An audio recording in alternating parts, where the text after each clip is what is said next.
Hello and welcome, everyone. We're coming down to the end of regular season. You saw on your screen big plans going into season 5 coming up later in 2021. But before we get there, we have today the final game in the regular season. I am Blue Panda. Joining me on the mic is Lynx. Lynx, we have a lot on the line for this series.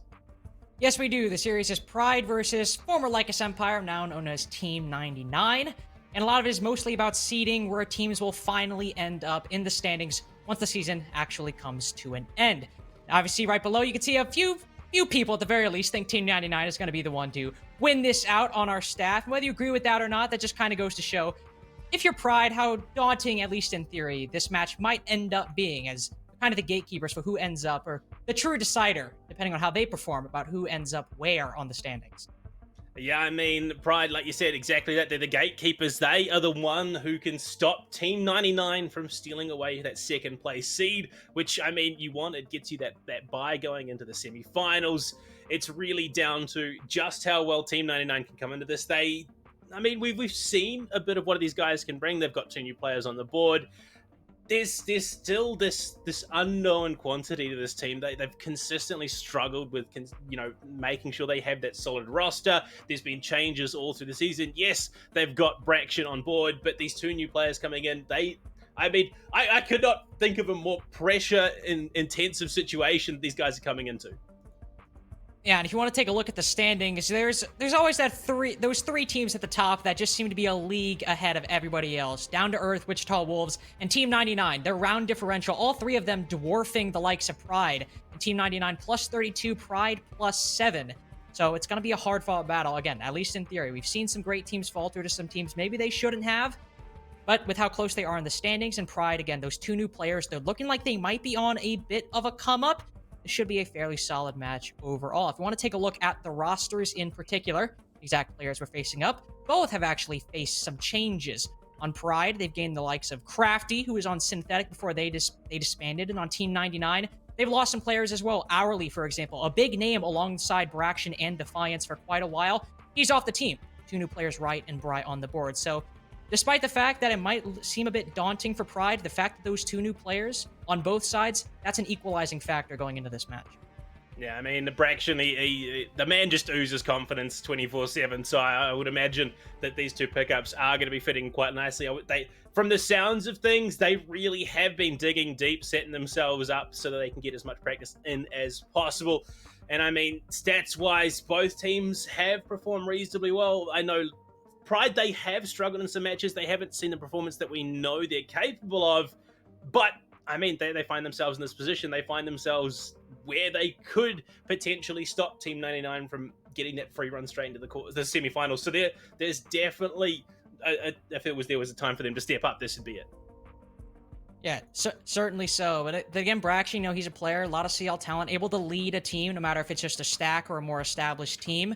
So that's a big factor. You have to decide whether or not you're going to. Also, apparently, an adjustment made. I think Blizzard got switched out for Defiance on the scoreboard right there. So yeah, as you can see, with the fact that Wright and Bry are coming in, not the same sort of stats we might see on the side of Pryde, who have a much more established lineup, even with those 2 adjustments. Only the only one positive on that stat line, 1.12 for him, plus 39 kill differential as well, where the rest are going negative. It's a bit worrying. I mean, sure, if Oni's one of your main fraggers on both Sledge and Jaeger, he's got to be the main one getting the kills, but the fact that you got SVM, Zofia, Mozzie, 2 of his most played operators, not able to rock a positive differential, that's a bit worrying. Looking on Team 99 as well, much better stats all across the board. So that might explain the predictions on, why so much of our staff are leaning towards Team 99 going into this.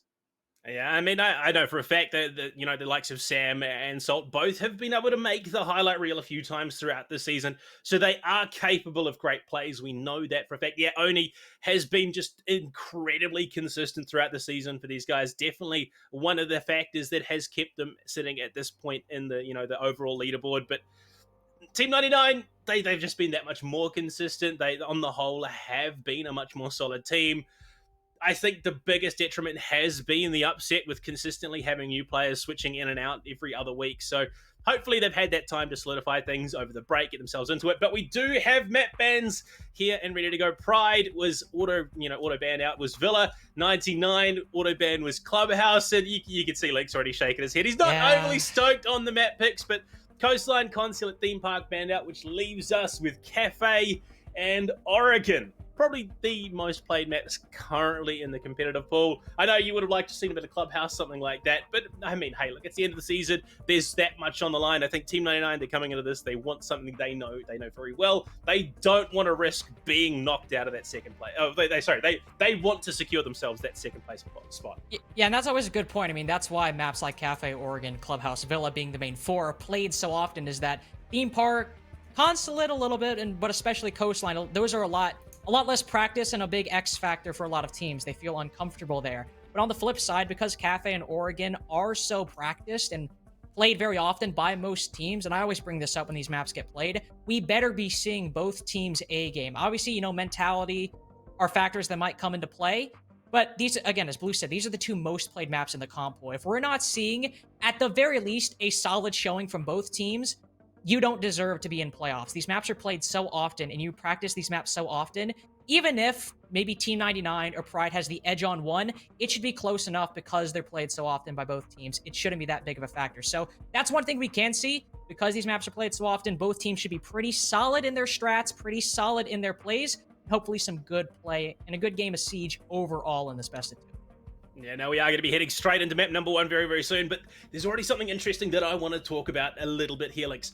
Kafe was 99's pick. Pryde has opted to start on the attack for Kafe, which more often than not, it's a defender-sided map. That's where teams prefer to pick up the majority of their rounds. So, I mean, this indicates that Pryde are coming into this either with a very, very solid plan, or they just feel that much more comfortable. So, I mean, off this pick, I'm anticipating minimum a Whammy ban, something like that. Take it away, I mean, no, he's not as strong as he once was, but he's still integral to defending Piano.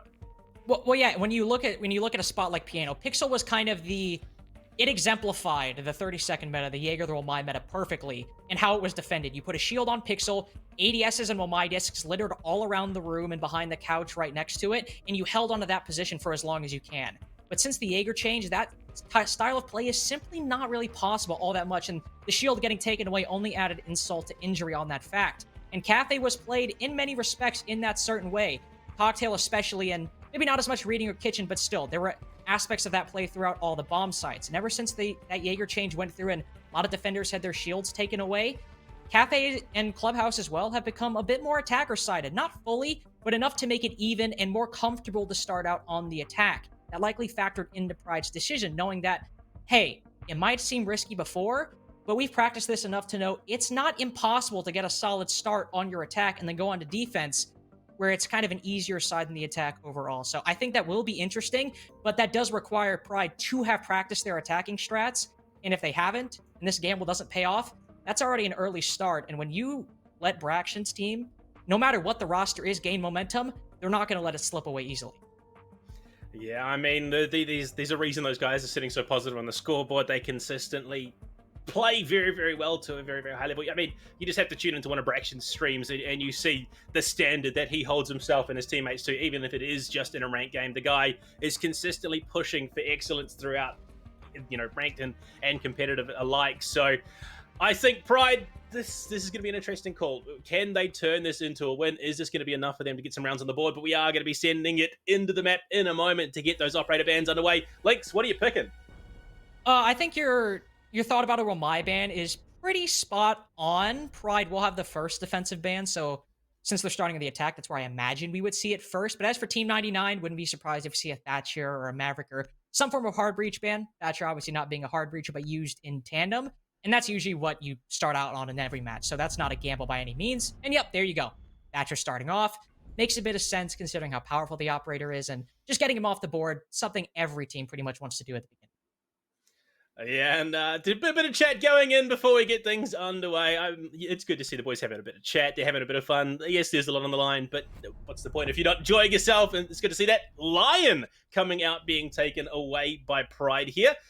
It's not an operator that I expected to be banned out, especially not on Kafe at the very least. It's something you see more often on the likes of Coastline or Theme Park or something like that. But this is new. This is different. Obviously, Pryde, they do have a bit of a strategy here. The mirror, it's a little bit more in line with what we expected. But this says to me, once Pryde hit that defensive half, this is going to be a deep roaming Kafe. Yeah, Lion getting taken off the board indicates that. The Mira ban isn't surprising. We predicted Wamai, but Mira, one of her strongest maps is easily Kafe, so getting her off the board still makes sense for them. And hey, Team 99 banned it anyway, so maybe they read into that, or they were just like, well, we can deal with a Wamai in play, but Mira might be a bit more problematic. Overall, aside from the Lion, ban phase is pretty standard, but even then, there's some pretty solid logic behind why you would want to get a Wamai off the board and why you just don't want to think about it and have to deal with that if you're roaming once you get to your defensive path. Well, we are kicking things off here. Final series of a regular season. It is going to be pretty impactful depending on how it plays out. Pryde, they want to be the gatekeepers. They want to deny things away, and we will kick things up on the third floor. And already we are seeing some of those changes that have become that much more prevalent. Capitao making his way back in. Same with Jackal. They have this utility which is no longer threatened by the Jaeger Wemai combo, especially given that Wemai is now banned out. Salt onto something a little bit more predictable.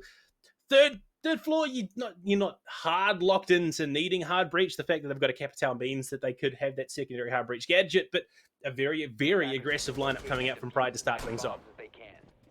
Yeah, checks out. Always like to see Capitao into play. He's a very useful operator, and if Homai's banned, there's pretty much no downside to bringing him. Homai, the only operator who can actually catch those fire and smoke bolts. So bringing him is pretty much overall just a solid plus through and through. Jackal as well, going to be able to nail down that roam game, which Blue already predicted that on both sides. Probably going to see some heavy roaming coming out, but a lineup coming out from Team 99 side from Jaeger, and well, I guess Valkyrie as well. Mostly on the site. Cade, you're just going to put your electrocalls on your walls like you always do. That's Cade's job. Not really going to deviate it from it all that much. I'm intrigued to see where Riz opts to place that shield, whether he'll place it inside a pixel or somewhere else. They're reinforcing bathroom wall, and I'd say that's one of the other common shield spots we see with the wall opened up.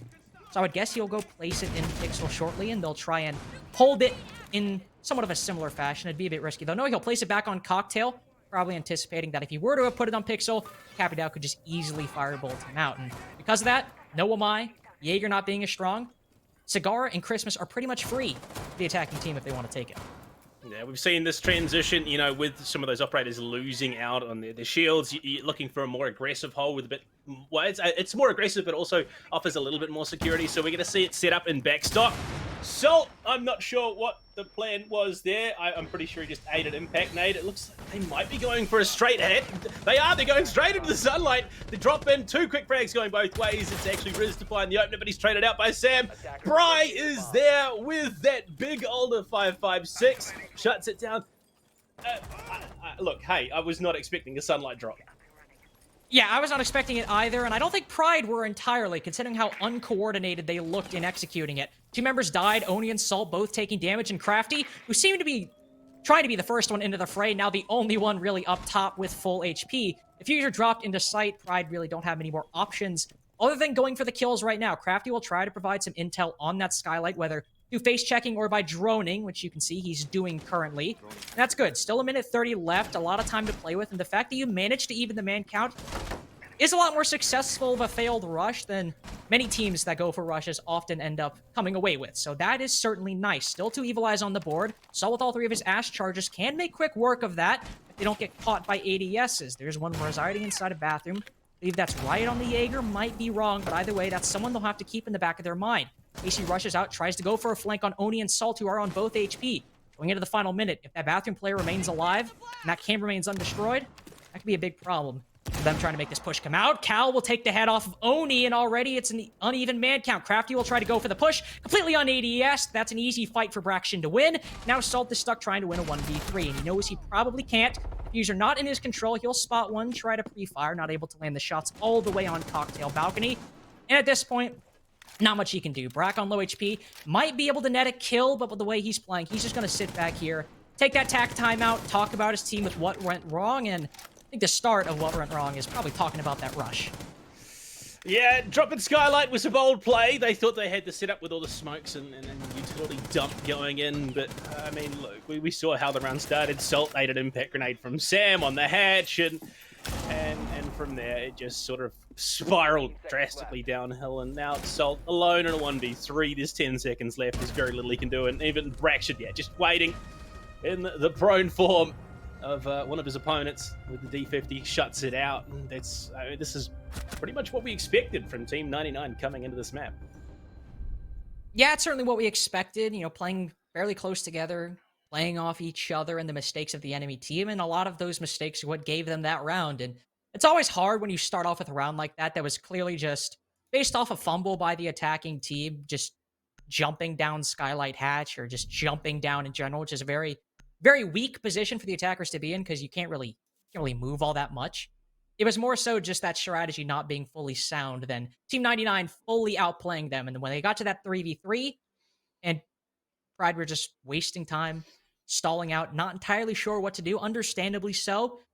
All Team 99 had to do is to wait, and that's the defense's main job, is just to wait for the attacking team and try and waste as much time as you can. Now going down to Kitchen, this is, I think, will be a more indicative round. If Pryde go for a more standard hold and it still doesn't work, that'll be indicative of both how strong Pryde are on their attacks and how strong Team 99 are on their defense.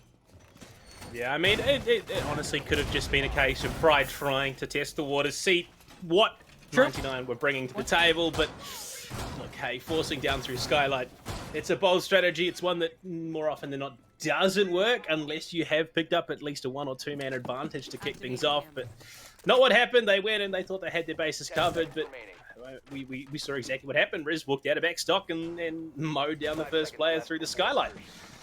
Downstairs, though, this is a little bit more of a straightforward bomb site to attack. You get vertical control, you open up the floor, you make it very, very hard to hold down on that actual bomb site, which is why we see 99 going for this sort of setup. We're going for that roam upstairs, right? On the Jaeger again, looking for those spawn peaks. Can't find it. He is just a second too late from the piano window, but he's got support upstairs. We are going to see heavy off-site presence this round.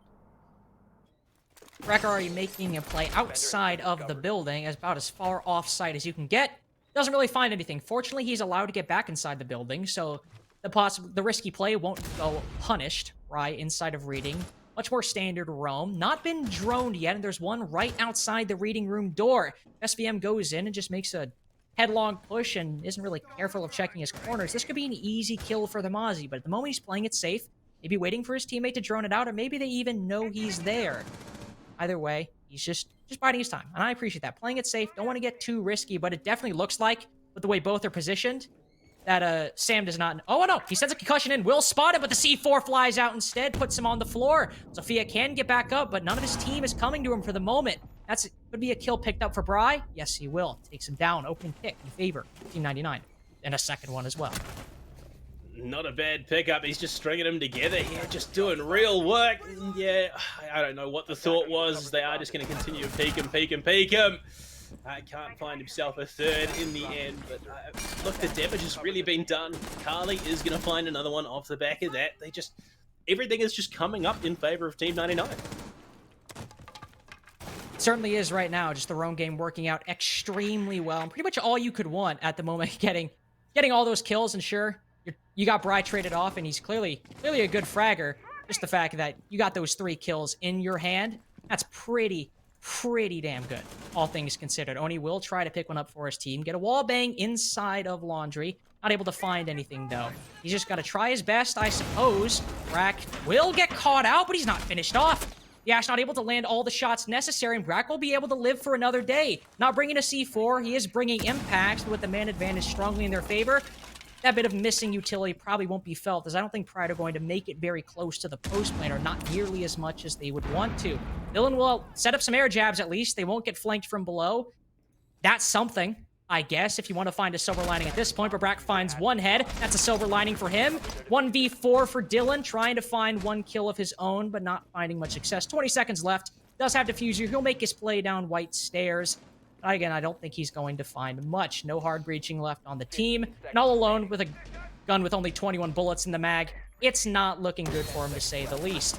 Might find one inside of Code Check, but it'll just evade him slightly. And with 3 seconds left, nothing he can do. It's another round in the favor of Team 99.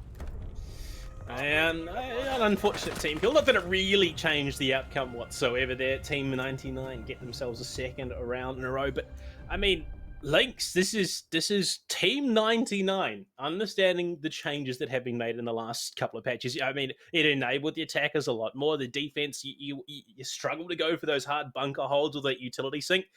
They're matching aggression with aggression. The attackers are the ones who should be making these, upfront, very aggressive moves. But you've got two players upstairs on a deep roam. Riot was there, and Piano looking to make a nuisance. Bry held down reading room for as long as he possibly could, found 2 kills in the process before being traded out himself. This is a very aggressive Team 99 coming into play today.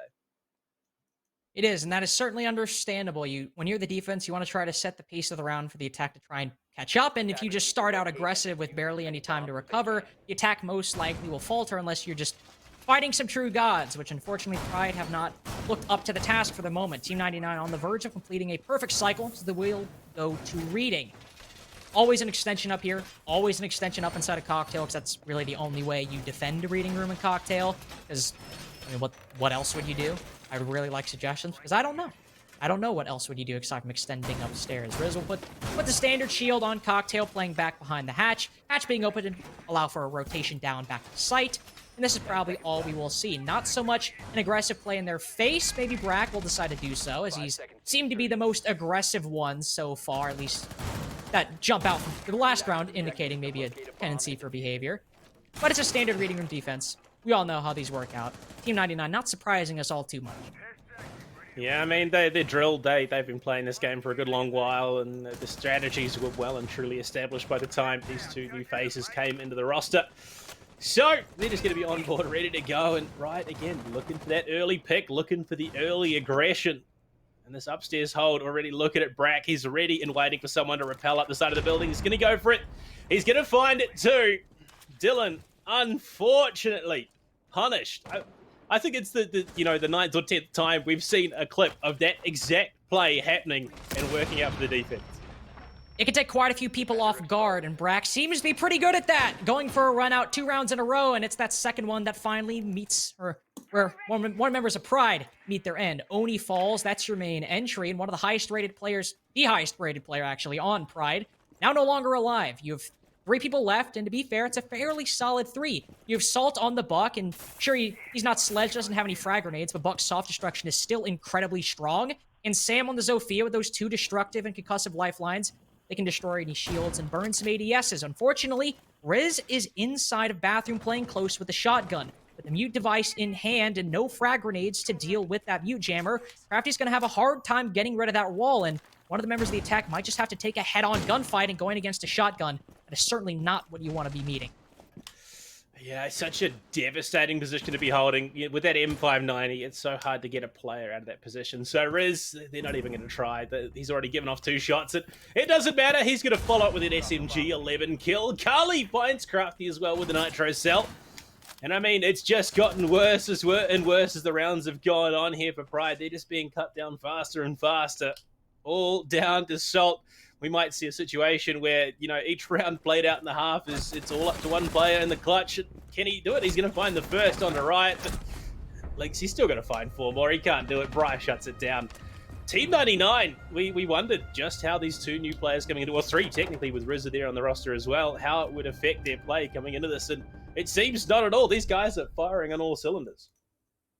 They certainly are. Team 99 have figured out one of Pryde's main weaknesses, or at least so far this matchup, which is if you just set them off their rhythm early on in the match, they don't really seem to have a way to recover. And to be fair there, a C4 from Red Hatch that maybe you weren't exactly able to see at the moment, and Brack just flying out of a window, again, maybe you just weren't looking the right way at the right time.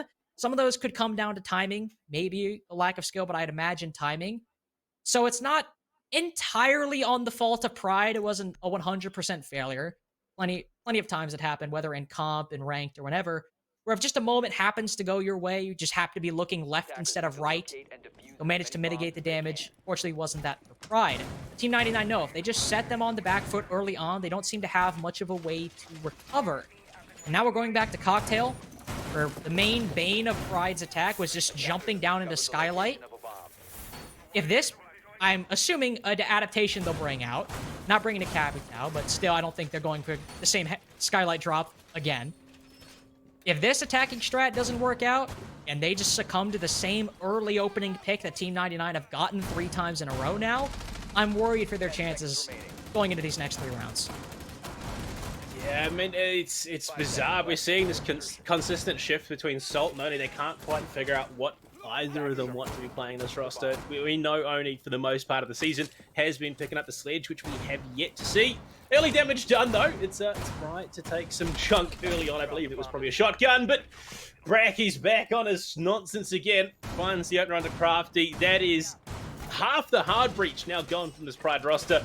And the remaining hard breach is a Maverick, so it's far less reliable, especially with the setup and cocktail. Yeah, that's gonna be tough, to say the least. The opening pick aside, the utility lost, having to fuse that Maverick, who is forced to get up close and personal on any wall he wants to hard breach, that's a difficult task on any map, but the main spot he's going to be using it is probably bathroom wall, trying to get rid of that Cade charge. And what's on the other side? It's Riz with a shotgun, the same place he was playing on Reading. And if you're a Maverick sticking your face trying to open that wall, that's easy for him to counter and just take your head clean off. So losing that ace is going to be a big issue. But once again, now that they're off their rhythm, now they have to spend time recovering their bases, making adjustments to how they want to allocate the remaining man count. That's a big problem that any team will have to deal with. But for Pryde, it's been their death knell 3 rounds in a row. Yeah, you can feel the hesitation. Pryde did not quite sure, and Riot with a big Lord. swing finds 1, finds 2. He's looking for a 3rd if he can find it. The reload does happen, but not the kill. Luckily, Pryde is in the right place at the right time to provide support for the teammate, and Dylan left on his own in a 1v4 yet again. These rounds continuously playing out the same way. Dylan gets 1, but he's taken down yet again. Team 99, 4 rounds in a row here on the defense links. Pryde, we assumed they had a game plan coming into this by picking the attack first, but even they feel like they don't know what's going on. Yeah, I said this was a gamble, and a gamble that wasn't entirely against them. With the meta changes, with how Kafe and other maps have changed, this was a much more doable decision, but it just, I don't know if it's a lack of practice or a lack of confidence or just Brack being that guy who can just get the opening pick and run away unpunished. I don't know what it is. Pryde are probably kicking themselves for picking the attack first, and the way they've been playing, how quick these rounds have been going, and how dominant they've been in the favor of Team 99, I don't see a 4-2, maybe a 4-2, but certainly not a 5-1, or even 6-0 if we get to that point, defensive half, in the cards. Team 99 are now even so confident they're going to mining and dining. Certainly the least favored bomb site on the side of the defense, and one we see once in a blue moon, if that. It hasn't come down to setup for Team 99, though. If they just get that opening what pick, I think they're doing? What do you think? It almost looks like they're trying to bait out the kitchen setup. Like, oh, I hope. I'm praying. That's exactly what it looks like they're doing. I mean, they had their players down reinforcing freeze. I mean, it's not the worst position to take. You get into kitchen early, you play the verticality from below, make it again hard to hold in that position while the plant's going down. I don't know. I think this is just 99. They're feeling themselves. They're confident. They've won 4 rounds in a row with really no competition. In fact, overall at the moment, 7 kills in 4 rounds for Pryde. They are really starting to feel that hurt. And oh no, right, he's found the spawn peak, and Braction is looking for yet another. The pings are there. They know exactly where that remaining player is. I believe it's Sam on the Zofia. I think that's what I saw, but no, they're going to take the 1 opening frag and leave it at that for now. I hate to be rude, but it's like I'm watching a group of seniors in high school play 6th graders in kickball. It's just absolutely demolishing all over the board. Team 99 are just running rough shot. This isn't even a game of strategy at this point. Team 99 are having fun with it. They're going for kills. They're playing for clips. And Pryde, they just can't shoot back. They can't aim where they are, can't shoot where they are, can't even figure out where they are half the time. And Team 99 are taking full advantage of that. Sam all alone on the roam clear. Cal on the same floor as him, unfortunately not looking the same way at the moment. Maybe Sam is trying to find him, just sitting down on flank watch. I don't know, but at this point, I'm not even confident that he'd be able to win that gunfight. Riz is confident, though. He takes down Oni. That's, again, the highest-rated player on the side of Pryde. Taken down early on, much like everybody on the side of Pryde seems to have been at least once in this matchup. One more for Riot. I mean, at this point, what do you even say? It's probably over, even though it's a 2v5. I mean, Carly goes down, but it's not the frag that's found next. Riz, he's going to take down Crafty, and it's...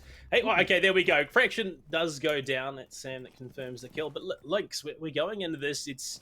Look, let's be honest, it's probably going to end up 5-0 after this. We saw a 7-0 yesterday, and it was a bit of an unexpected result, but I mean, we've talked throughout the entire run of season 4. Fraction and his stack are ones to be scared of.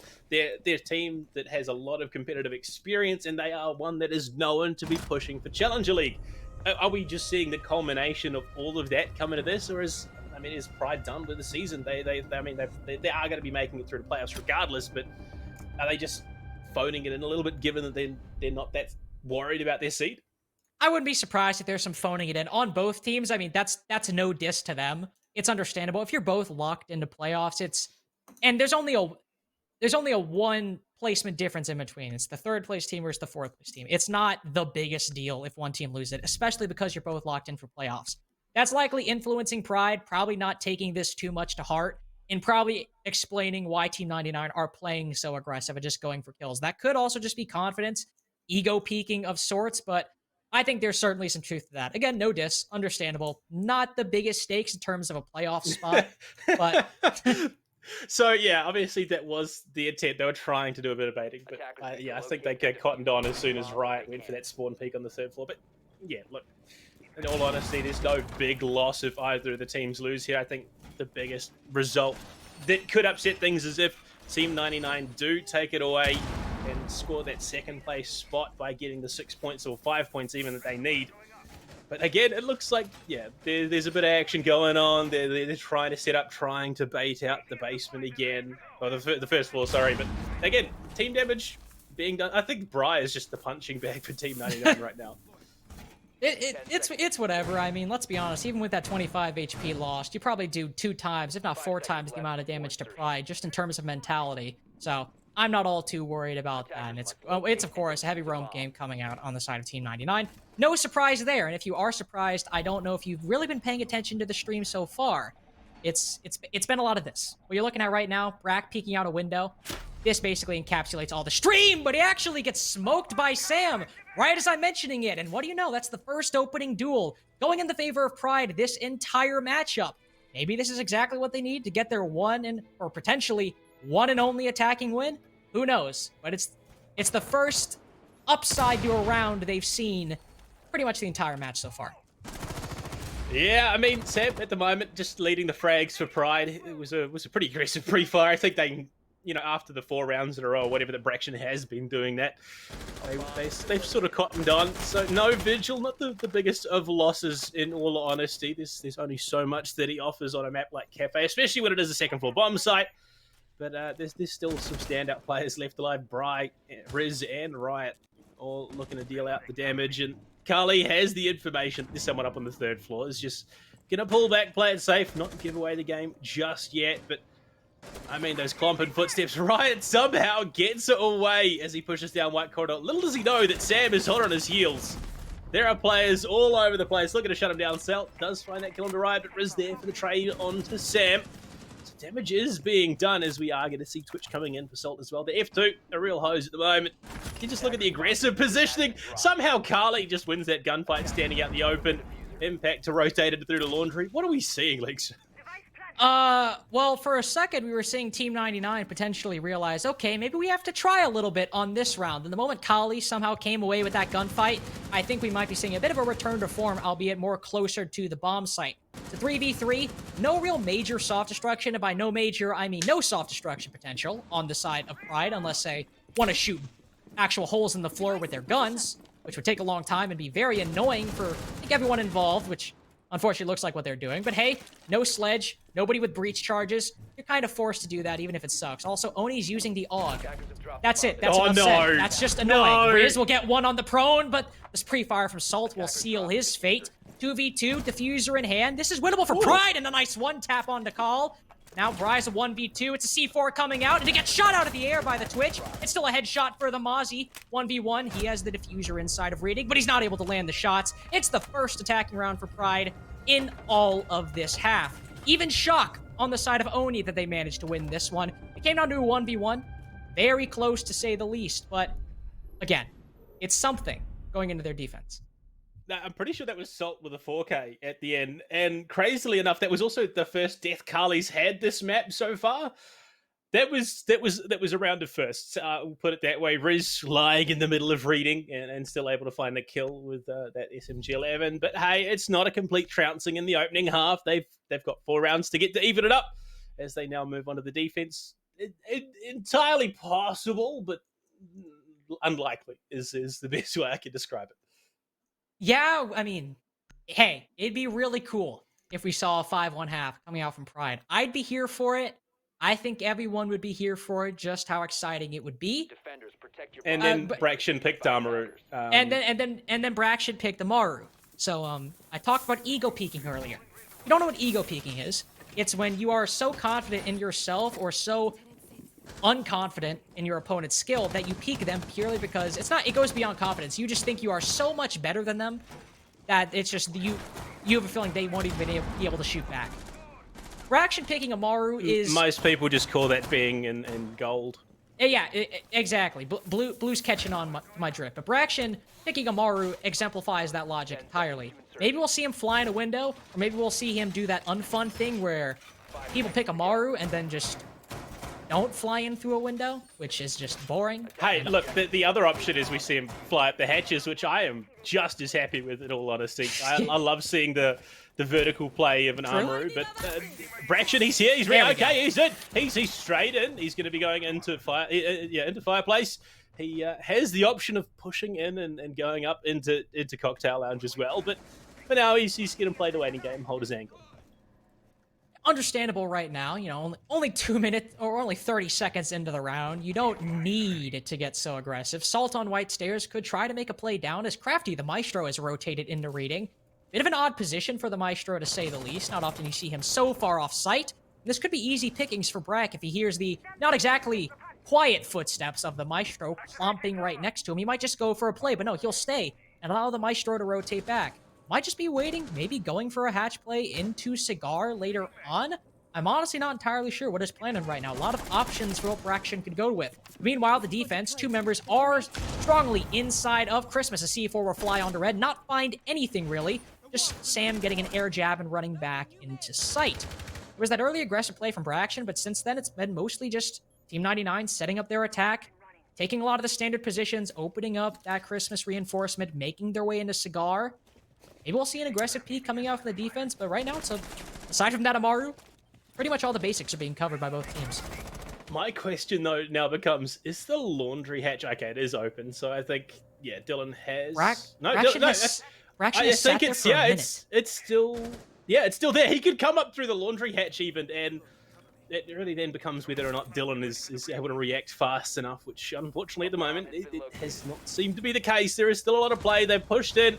It seems that 99 are just playing their standard game. Riz going to find the opener on to Sam, having used that Nitro. Not the worst situation, but it's a very long shot to find. Unfortunately, it's another gun off the board for the defensive Pryde, and they're struggling. You could feel just how scared they are. Bry follows up with another one that's Crafty going down. This is very, very straightforward stuff for Team 99, and Unfortunately, Salt can't do anything. Brack does go down to Dylan in the end. It was a laundry hatch play. Didn't result in anything in the end, but hey, it went up through the hatch, and we are getting to the point. We're seeing our first plant go down here. Oni finds a kill, brings it back to a 2-3, jumps through the rotate, gets dealt with by Riz, who finds yet another kill onto Dylan. This is the Riz show. Certainly is. Unfortunately, not the Braxton show. That Amaru play not at all working.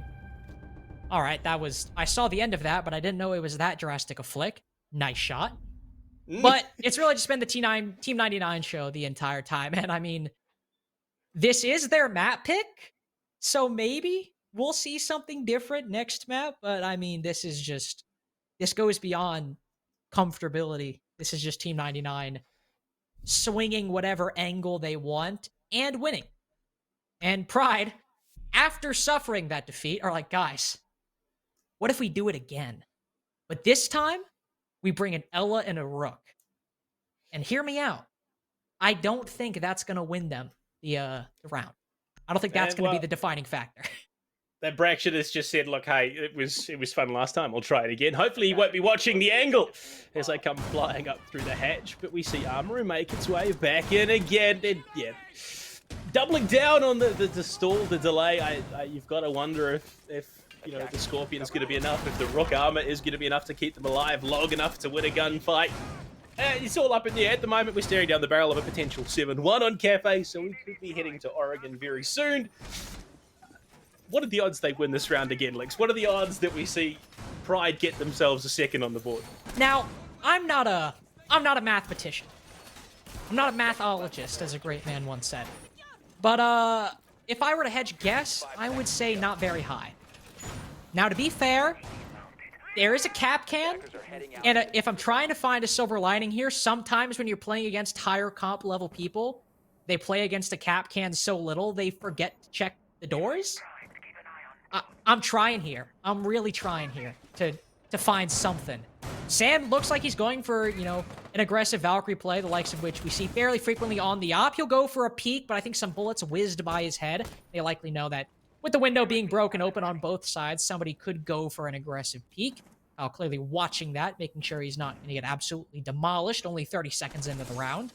But since all of those have seemingly been evaded, it's now on Pryde to try and counter the physical attack coming out from Team 99, something that they have really failed to do on both sides.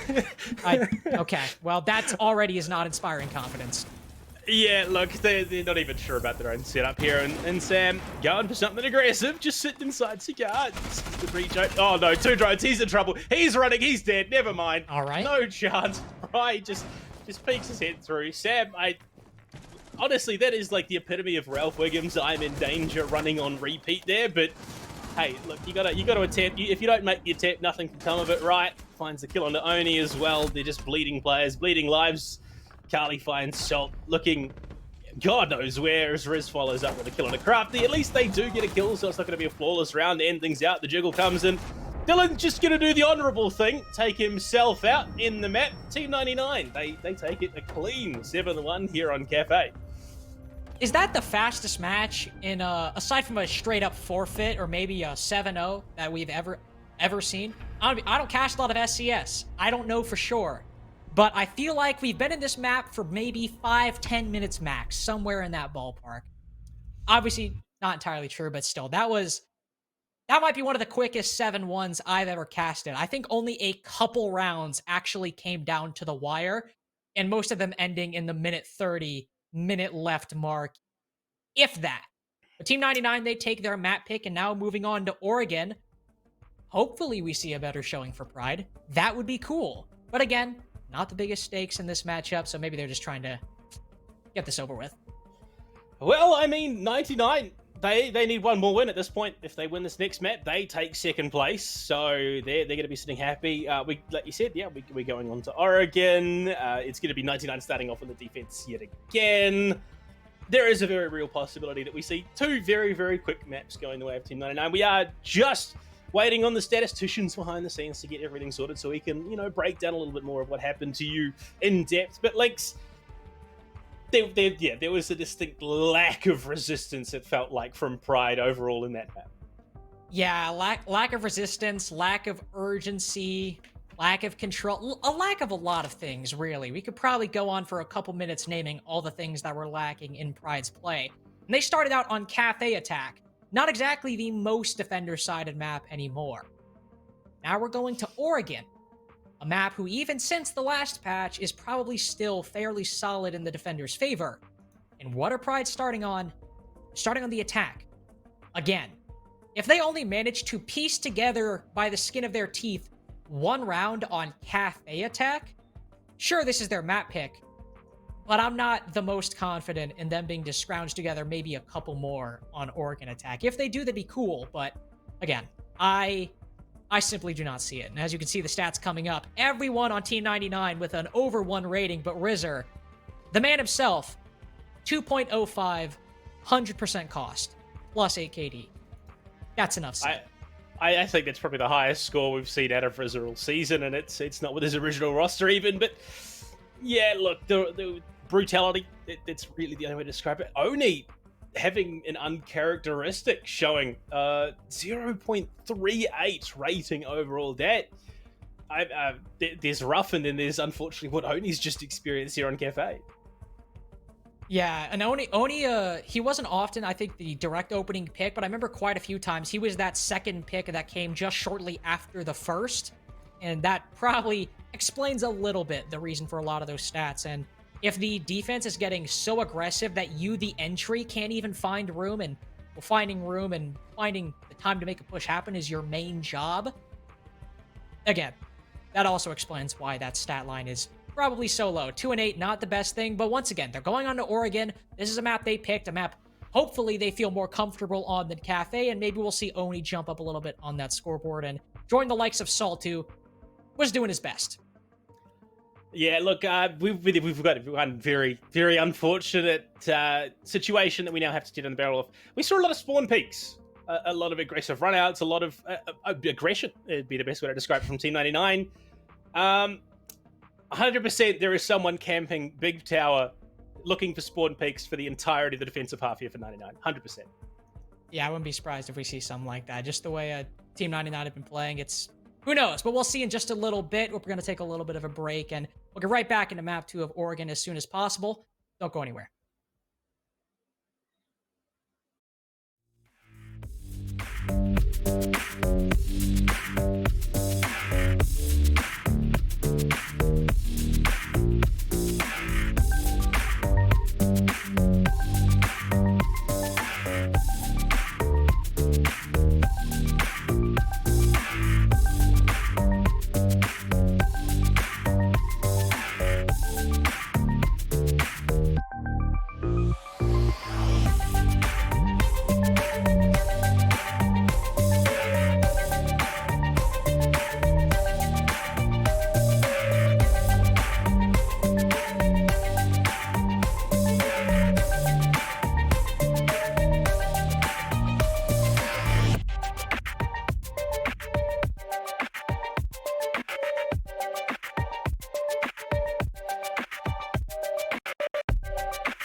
Blue, we are back. Hello returned. and welcome everyone. Sorry, We caught you lacking. Yeah, I was just checking something on another page, but look, we're coming into this. The players are getting themselves ready. Lynx, we're heading into Oregon. This, coming off the back of a 7-1 on Kafe. If we see this win go the way of Team 99, which in all honesty, they're probably going to take this one away. They are going to be able to knock Wichita Wolves out of second place. Look, that's the long and short of it. If somehow Pryde can pull it back and win, it ends up being if they win and it goes to overtime, it ends up being a tie for second place, then it goes to round differential. But if they just straight up smoke Team 99, the standings aren't going to change whatsoever. So there are some potential upsets in terms of outcome off the back of this. But look, if Pryde come in with the same level of play that we saw in Kafe, I think we're probably going to see another very, very quick map go in the way of Team 99. Yeah, I hate to say it, and in theory, this should be a closer one. This is their map pick in theory, and at least hopefully it's true. Your map pick should be the more practiced map out of the two in the field, so hopefully not a 7-1, but with that style of play, that's not kind of the thing where it's specific to Kafe as a failure. Going on to Oregon, still spots where you can go for that aggressive play on the defense, as Pryde are starting out on the attack, and that aggressive play was the failing for them, or failing to counter that aggressive play for 5 rounds in a row was what sealed their fate on their attacking half. And since there's plenty of opportunities for that on Oregon, and that is in no relation to the overall strategy and setup being brought out by the defense, Pryde are going to have to make a fair bit of adjustments overall, just to simply, whether it's getting pre-placed drones at common spawn peaks, pre-firing, whatever it is, just doing something, man, to try and counter it. Because if you're not able to counter it, this is just going to be another runaway defensive half for Team 99. Yeah, and I mean, look, there's a lot going into this. I mean, the defensive win rate on Oregon up until, the most recent patches has been significantly high. Those changes were obviously affected, where my Jaeger losing out a lot of their potency, the attackers just having a little bit more room to work with. So I wouldn't be surprised if we see, I would say, a little bit more even of a map in Oregon, given that, it's Pryde's pick, they should be feeling a little bit more comfortable. But the advantage still has to go the way of Team 99. They're starting off in the defense. They were incredibly comfortable on Kafe. They're obviously gelling very, very well as a team. Their frag potential is probably a little bit higher, especially given those ratings that we saw. I wouldn't be surprised if we see RZA go off again. Just the willingness of them to go for those audacious plays, like the jump outs, the spawn peaks, the run outs. I think definitely Pryde are going to feel themselves up against the wall a little bit for this map. Yeah, I think we are waiting on the moment. I think we had a player DC or something, not entirely sure. Or no, I think CR is coming in from Team 99 now, so should be getting into it momentarily. But if that player DC is not resolved, nope, we're getting Rs from both teams. There we go. Everyone should be back. Pryde and Team 99 both say they are ready. Should be getting into it momentarily. And hopefully we see a bit of a better attacking half from Pryde. Sure, it's Oregon. Attacking isn't exactly the easiest thing on the planet, but hopefully it's something better. And it looks like we're not actually getting into the game, so sorry I lied to you. Well, we've just had confirmation production. We are just going to send it as soon as the players are ready. But look, there's a little bit less to worry about. I talked about before we went into the break. There's probably going to be someone sitting top tower, big tower, looking to play for those angles through the windows. So I think we might see. Oh, there we go. We've got something in chat. There's a question, and it looks like going into round number 4, we're going to have a knife fight. So something a little bit different. Still very, very competitive, obviously. So there's potentially going to be some bullying. I think this is probably the most even ground that we'll see Pryde on throughout this first half. So it's going to be interesting going to that. But operator ban's coming in hard and fast. No surprises whatsoever that Thatcher is going to be the first victim of the ban phase. Following that up, honestly, it's anyone's game. We could see a line coming out again. Could see a line ban coming out. Pryde, I mean, they got rid of it. Didn't play enough defensive rounds for it really to pan out, and I don't think a line would have really changed all that much, but it will be an ace coming out, much more standard for Oregon. Hibana also, very common ban, but usually getting one of those 2 hard breachers out of the way. Maybe a Maverick as well, something we often see, so no big surprises. For Pryde, they banned Amira on Kafe. Would be a bit surprised if we saw it here. There's some more important ops, like a Wamai, for example, and a Valkyrie. Not one of the ones I normally associate with Oregon, but still a very strong operator on pretty much any map in the map pool. I think that was probably targeted at Braction, given the amount of work that he put in with it on Kafe, giving him, removing that ability for him to get information and look for spawn peaks. Probably is pretty safe defensively. It's going to be Wamai coming out again. 99 sticking with it. Going to take it away. Means that the attic hold is just a little bit weaker. You can look to get in there a little bit earlier, a little bit more aggressively. Same with the basement as well. But hey, look, we're going into round number 1. Oregon, Team 99 on the defense to kick things off. Pryde on the attack. Are we going to see some more rounds go the way of Pryde this time? It's really on them, and it looks like we're going to go somewhere a little bit different to start things off. Indeed, we're going to a knife fight, in all things considered. It seems to be what they're deciding. Brack said, hey, make sure you bring a Nomad. Dylan fulfilling that request.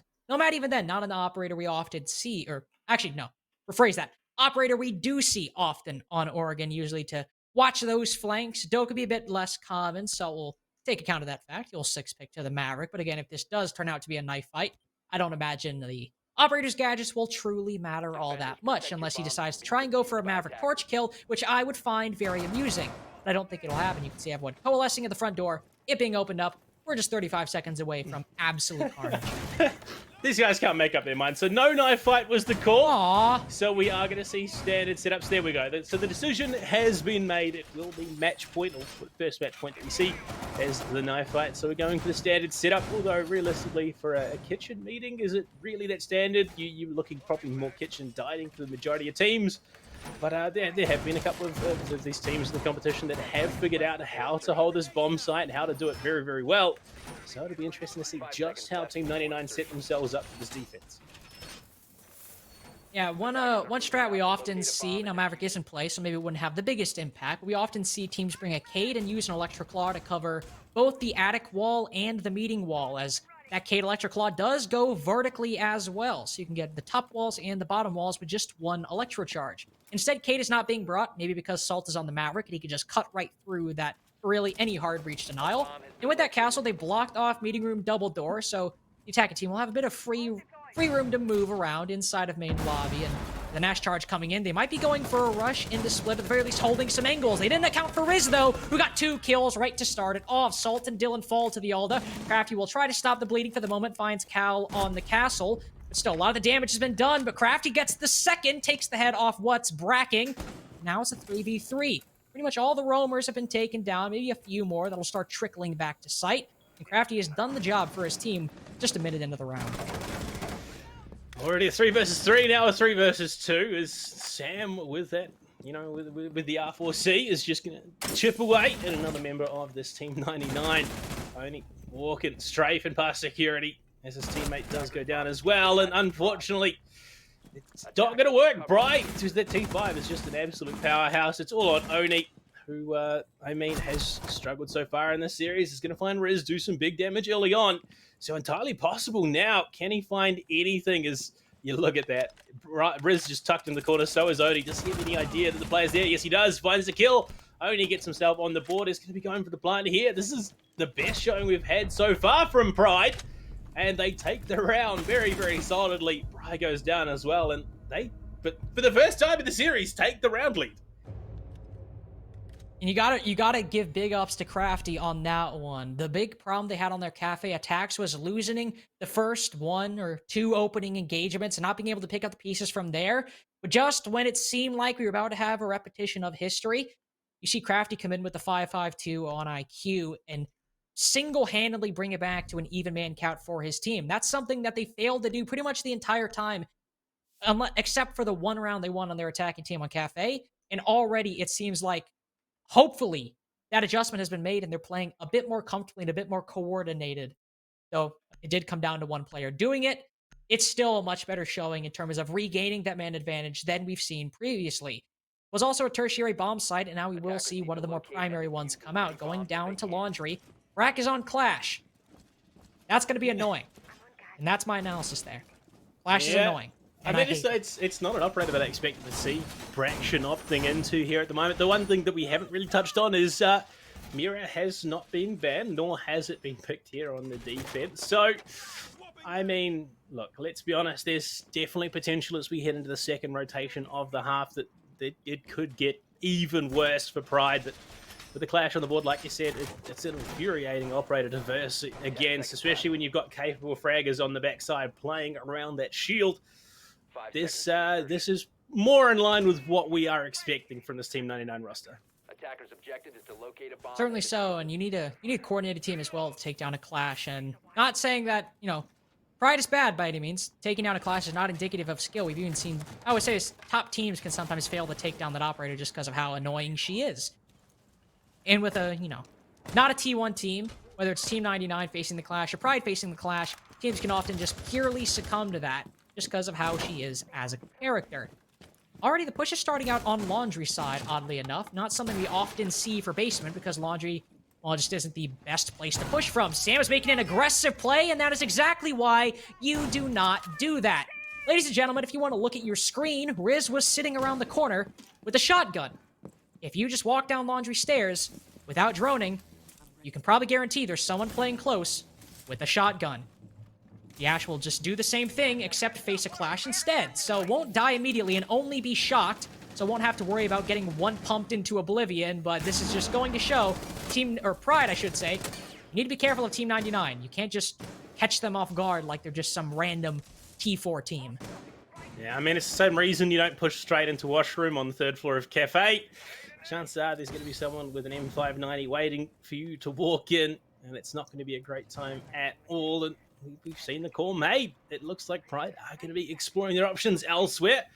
Hatch open above E-Box. They're going to be pushing down big tower stairs as well, potentially off of this. But, I mean, they've got the avenue in. They've got the routes they need. Now it's on the information. Can they find what they need to confirm where these defenders are and then look to make the push happen? Because, I mean, E-Box, it's sometimes called Death Box, because if you don't drone out, if the defenders are able to get a decent angle, you funnel in through there, you're all just going to die. So hopefully those drones are feeding that information, and hopefully we see Pryde translate that into a big push onto the bomb site.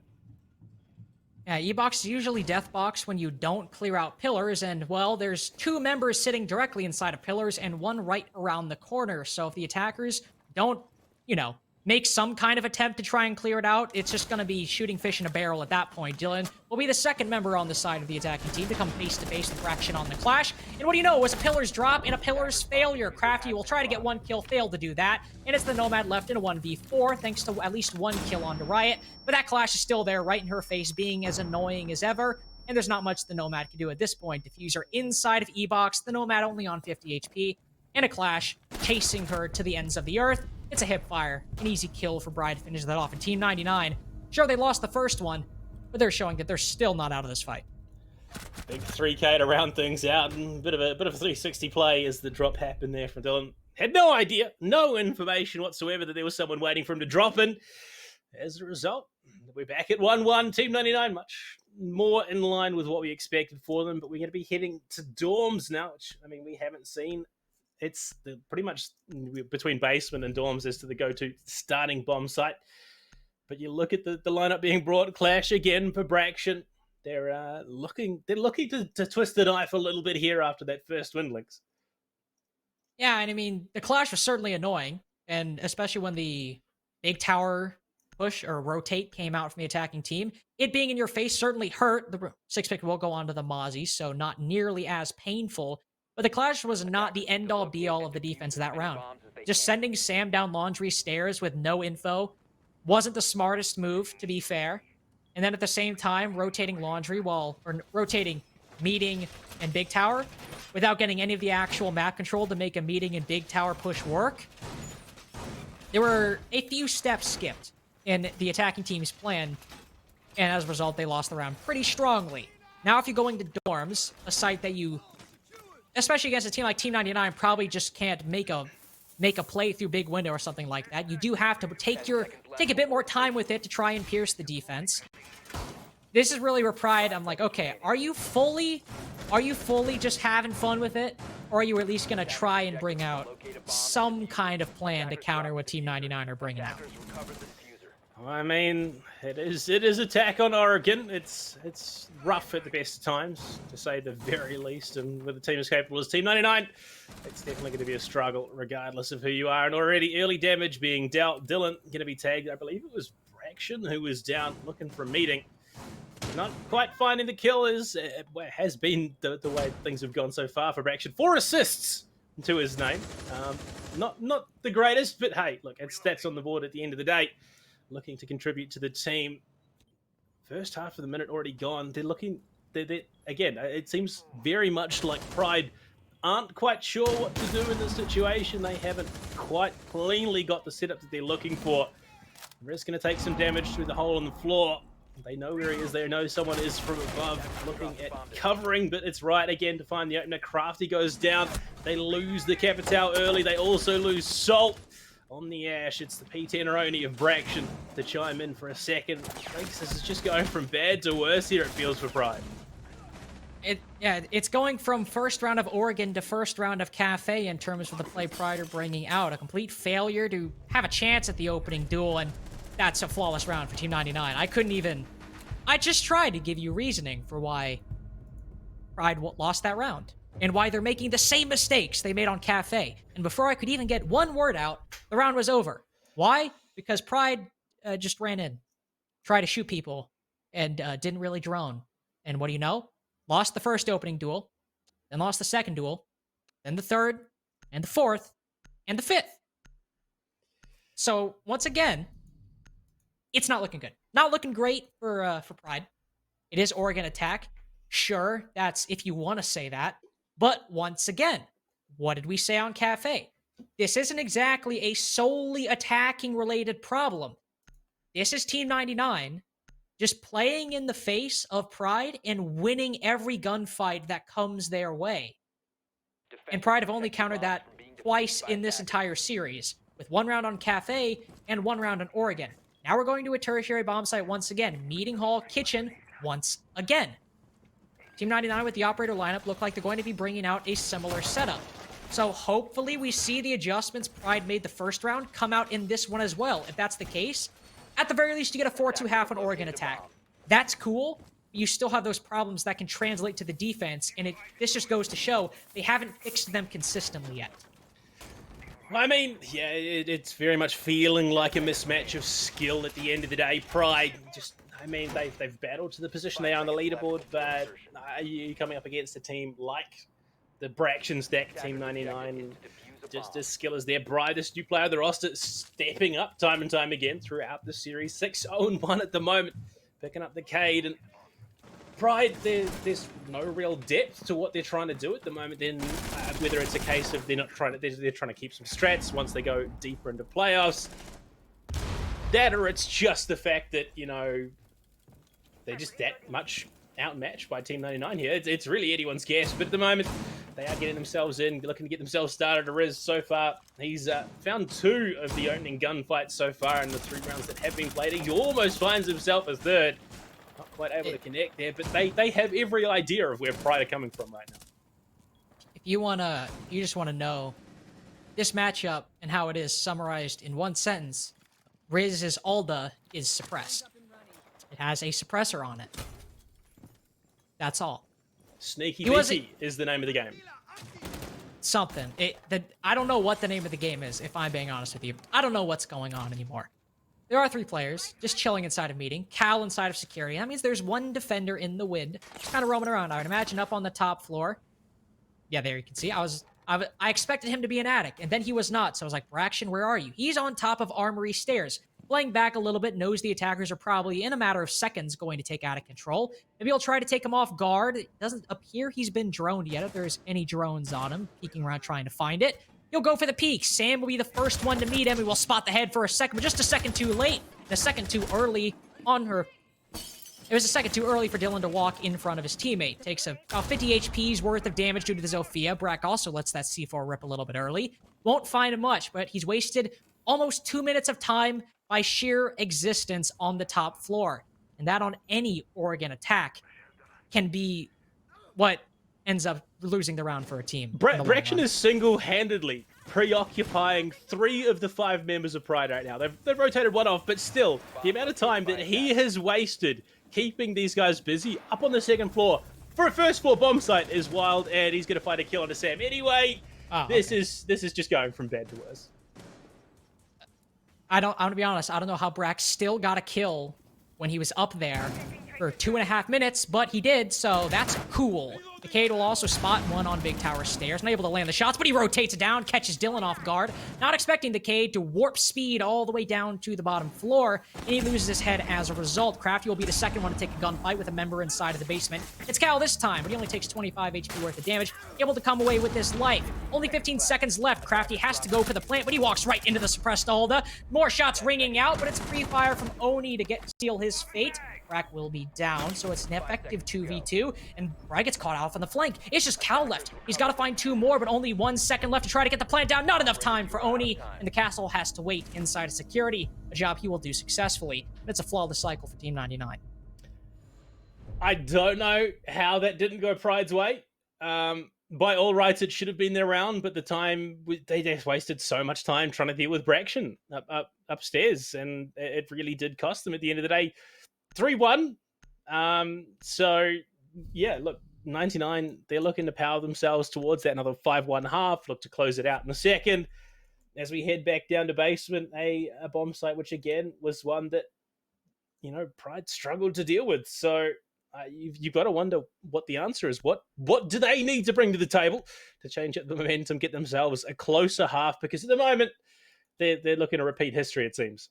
Attackers need to locate. Yeah, the 2 biggest issues for Pryde on this attack last time were obviously 3 biggest issues. 1, the clash. 2, being way too aggressive with too little info. And 3, trying to push pillars without actually acquiring pillars control or any sort of control at the bottom of Big Tower Stairs on that north side of the map. So for 2 of those things, or we'll start with the aggression, that's simply a matter of droning and not being stupid. Easy things to fix if you turn on your brain. Second problem you have, the clash. That's a rough thing to deal with, but you look at their utility. They have a Zofia, they have an Ashe, and they have a Maverick with frag grenades. Those 3 things are very effective at dealing with a clash if you are coordinated enough. Pryde did not show any evidence that they could deal with such an operator in the previous time. Maybe they've learned. Now is the time to show it.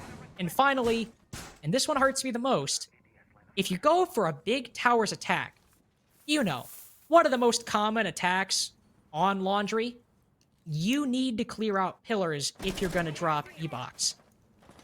And if Pryde don't know that, that's worse than them choosing not to do that. Yeah, I mean, look, you hate talking bad about teams, but at the end of the day, it could simply be a case of they're trying not to give away too much before they head into playoffs. That's true. As much as we are dunking on Pryde a little bit here, they are a capable team at the end of the day. This is probably not what we should be expecting from them in the playoffs. I say that is right. It's going to find the opener, Sam, to go down.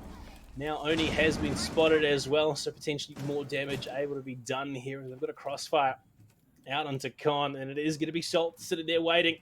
All it's going to take is a swing. All is needed here by Riot. And, look, they're just doubling up. They're stacking up. It's like they're feeding kills here almost. Pryde might just spot the Hibana, and yes, he will. He'll go for the swing. Miss a lot of shots, but he hits the one that matters onto the head of Oni. Removes him from the board. Riot potentially eliminates the Jaeger, just puts him down on the floor. And it's Salt left outside, only on 25 HP. The Jaeger now able to be picked back up. Brack removes the head of Crafty. Now it's Dylan and Salt left in a 2v5, and Dylan meets his nemesis, the Clash, for a second time on a Laundry defense. It didn't work out last time, and it looks like it's not working out for Pryde again.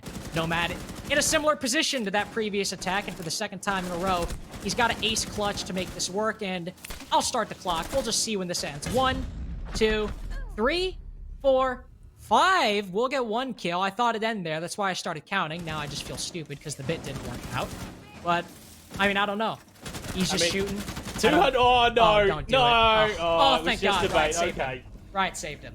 Yeah, no, Riot comes in. He found the only frag. It makes sense that he'd find the final one, but he almost got spun on hard there by the Clash. And the air jab that was there to pick up the kill on Akali was pretty high IQ. Unfortunately, there was still 4 other players that he then needed to kill, but yeah, we're looking down the barrel of a very, very familiar sight here. 4-1 at the moment as we head to Kid Storms, which is pretty much the go-to bomb site for the majority of teams. And last time round, if you remember, Lynx, it was a flawless win as well. So, not a lot of hope. Not a huge amount of hope, at least for me anyway. There's been 1 flawless round in name, but both Laundry defenses from Team 99 were flawless basically the entire time until the final 15 seconds where Dylan got an exit frag. So if you want to count that, sure, they haven't been flawless rounds, but since it's an exit frag, it's impactless. There have essentially been 3 flawless rounds out of the 5 rounds played so far for Team 99. So going into this, I'm expecting a 5-1 half. Maybe Crafty on the Maru is the play that will just completely turn things on their head and secure Pryde a 2-4 half. I don't see it happening personally, but I mean, at this point, you just got to start throwing everything at the wall and seeing what sticks. Well, yeah, it's really the only thing you can do at the moment.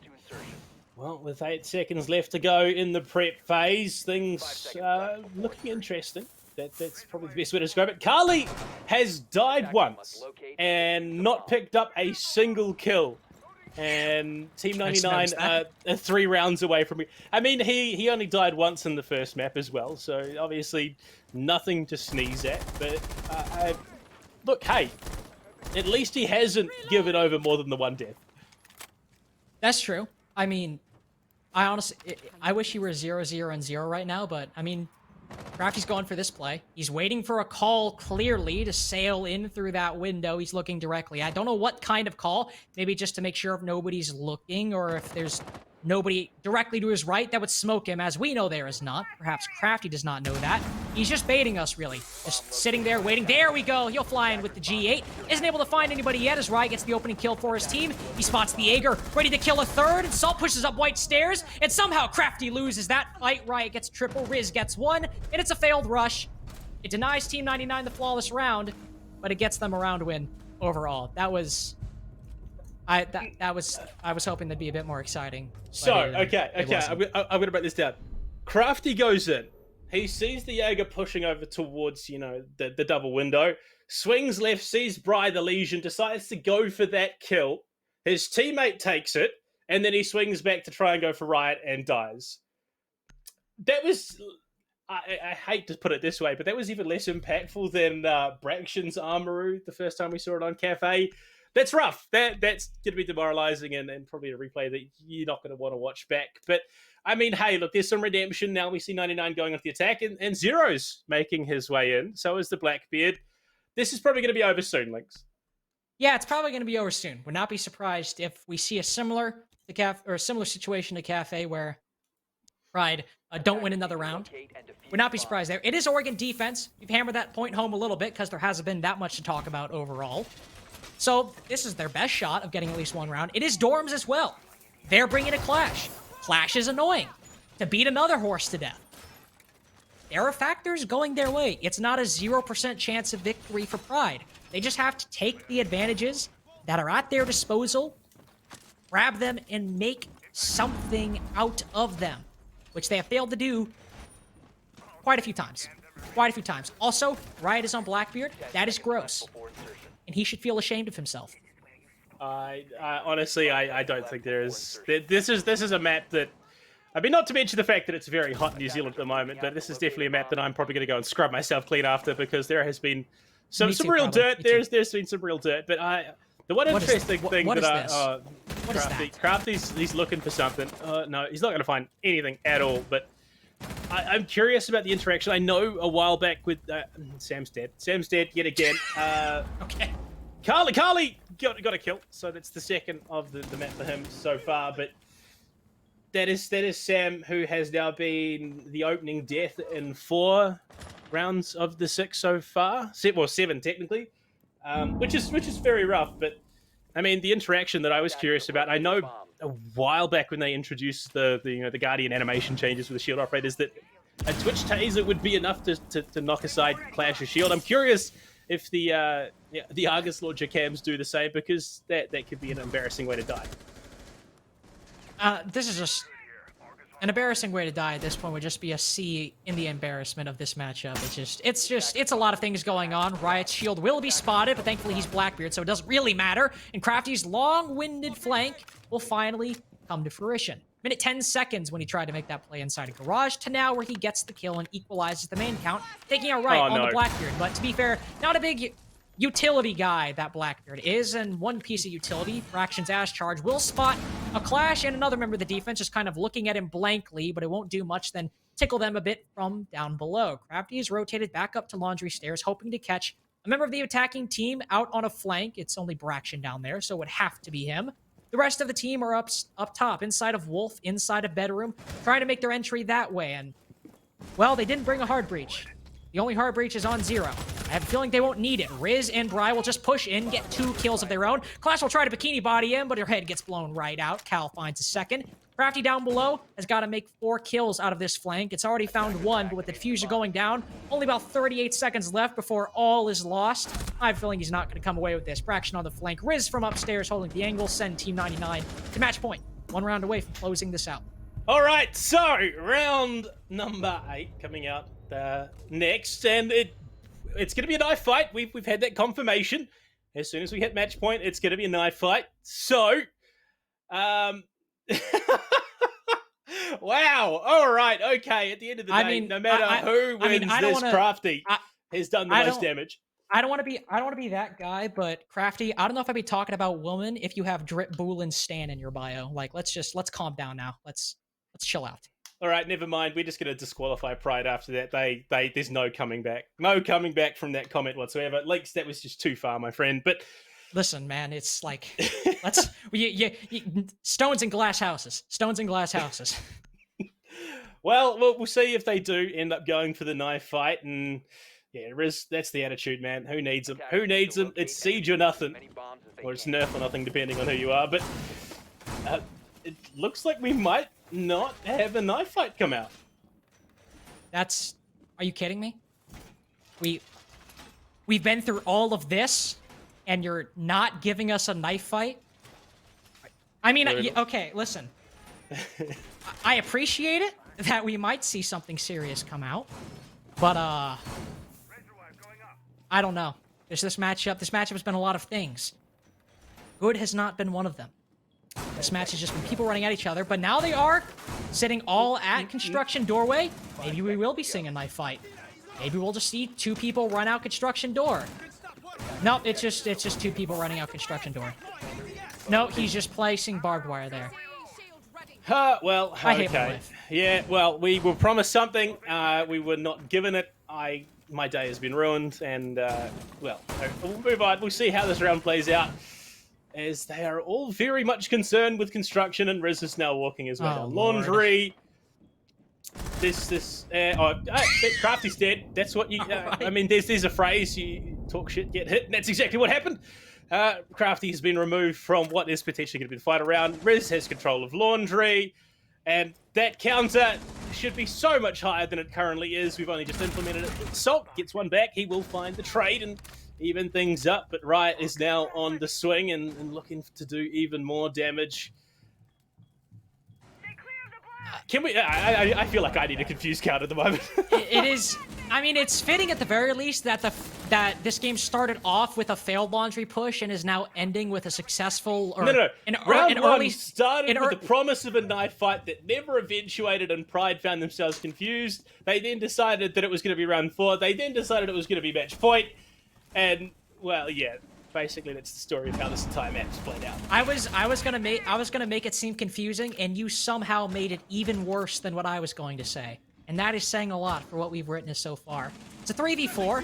Thankfully, there's 3 people all pushing Freezer, and the C4 will get shot, so probably the only hope, truly, for Pryde in this matchup is now gone. Oni will do some work with the AUG, in the very least, even at 3v3. Gets a pre-fire and just barely misses the head of Fraction, who gets to escape. Riot with the Blackbird will likely be the tip of the spear for this attack once again, having that immunity with the face shield in front of his face. It is a 3v3, so it's now fairly winnable on the side of Pryde, but it starts dwindling back in the side of Team 99 as Dylan on the Clash, only man left. He'll get one. No, he won't. It's a team kill from Riot and a double onto Dylan. And what do you know? Pryde lose both maps. 7-1, 7-1. Team 99 move up to second place. They will get a free run straight into the semifinals off the back of that. So it does mean that now, as a result, Pryde will be versing Frog Champ, formerly Redux Rising, in the first match of the quarterfinals. And Team Wichita Wolves will be versing Emergence in the lower half of that playoff bracket. So those have been locked in. Those are confirmed. Team 99 they will make it through into the semifinals pretty comfortably and face the winner of, either Emergence or Wichita Wolves. Yeah, as Blue said, both these teams are in playoffs, so you're going to see them next week. It's not like one of them gets removed, and probably factored into a reason why we didn't see as much of a showing from Pryde. Team 99 knew they could probably outfrag them just by turning off their brains, and Pryde were like, hey, we're not exactly the favorite team to win. Maybe we need to save all the strats we can and just give in. Probably going to lose anyway. Let's keep our strats to ourselves, and then we'll bring them out in playoffs. I imagine that had a bit of a factor as well.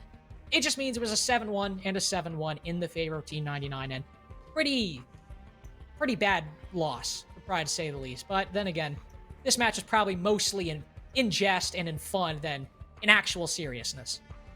Yeah, I mean, look, hopefully that's not what's being brought to the playoff stage by Pryde. Crossing my fingers. You have to hope. They've really struggled for the most part throughout the season. They are going to be versing up against, ex-Redux, now Frog Champ in the first round of the quarters, which, I mean, it's another team that sort of, they are sitting in that top spot, very, very close to like the likes of Team 99, Wichita Wolves, and Down to Earth. They've sort of been rotating in and around that top 5 position, so they're another team that you shouldn't really blow your nose at. But I mean, hey, we're not going to know until we get there, so it's something that speculation can only do so much. We do have some deeper stats coming in, so hopefully those will be done and sorted for us to break down the rest of that series. But in all honesty, Oni got above a 0.38.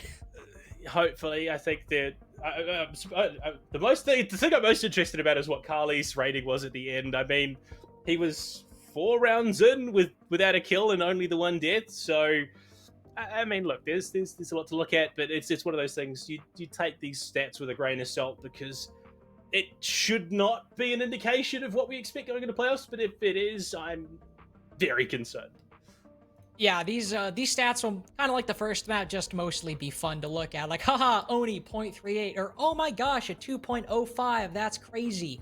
And it'll be fun for the time being, but again, as Blue said, they should not, hopefully not, be indicative of a future playoffs performance. And if we want to take a look, Lord. We got even worse than Oni's 0.38. Sam with the 0.17. That's not great. That's not great. Those of you that don't know, as Link said that, our observer left the channel, so it kind of lined up pretty well. But 0-4 in opening frag. Sam, he 1.17. That he got the 1 kill overall. That is just brutality.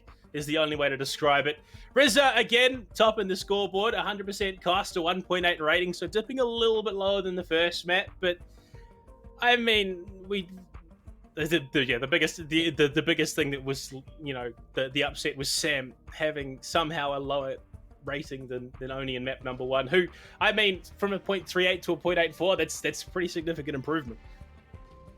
Yeah, that's something at the very least. If you want to say, hey, I stepped up a little bit on the second map, but Sam beating the lowest record, that's unfortunate to say the least. And look at Cal, even though he was pretty much absent in terms of kills and deaths for most of that game, 1.09.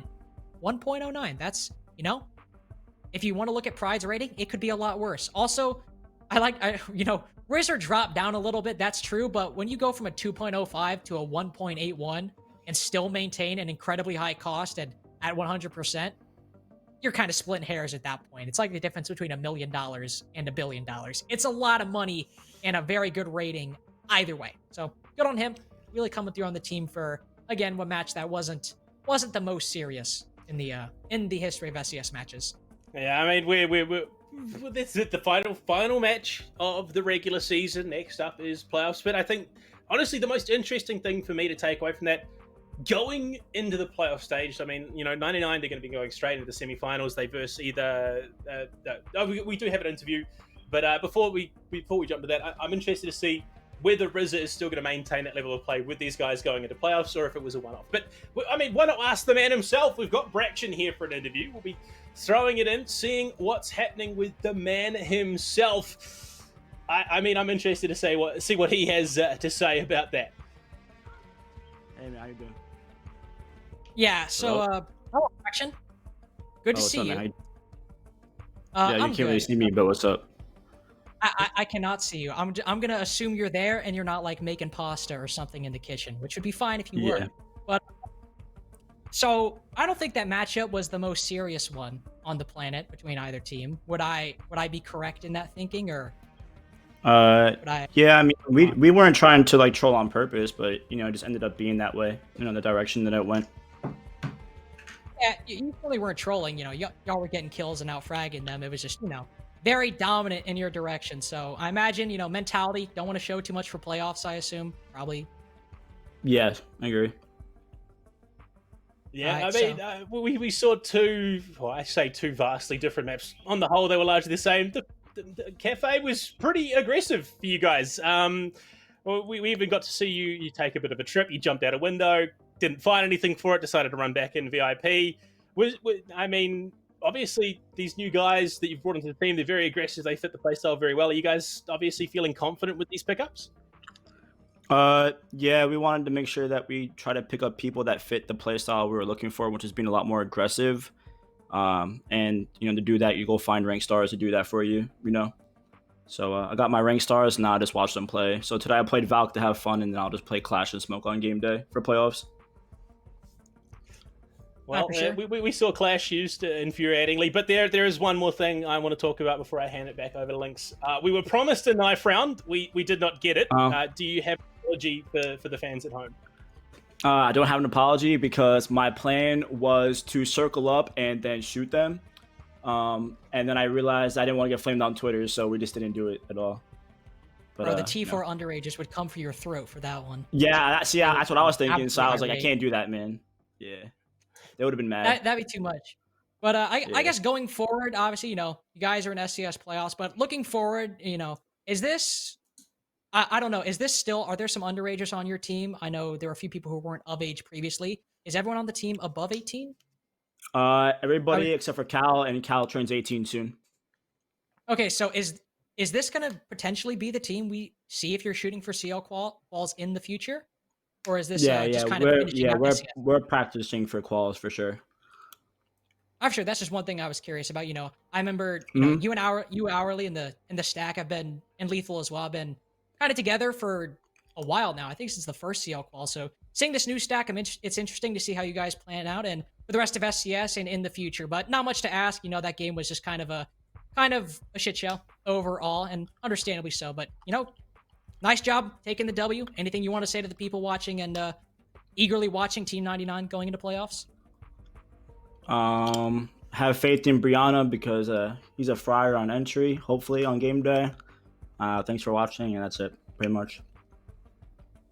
Well spoken, succinct as always. Well, thank you, Braxton. Excited to see you in playoffs and in future Rainbow Six things in the future. You have a good night. I appreciate it.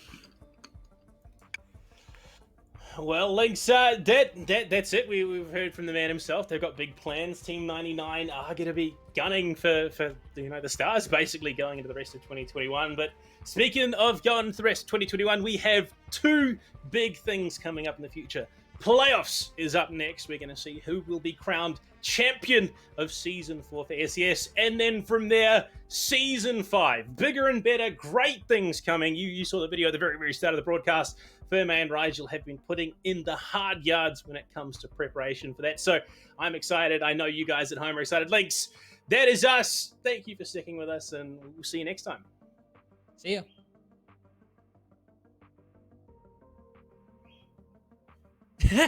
Verme was probably not right.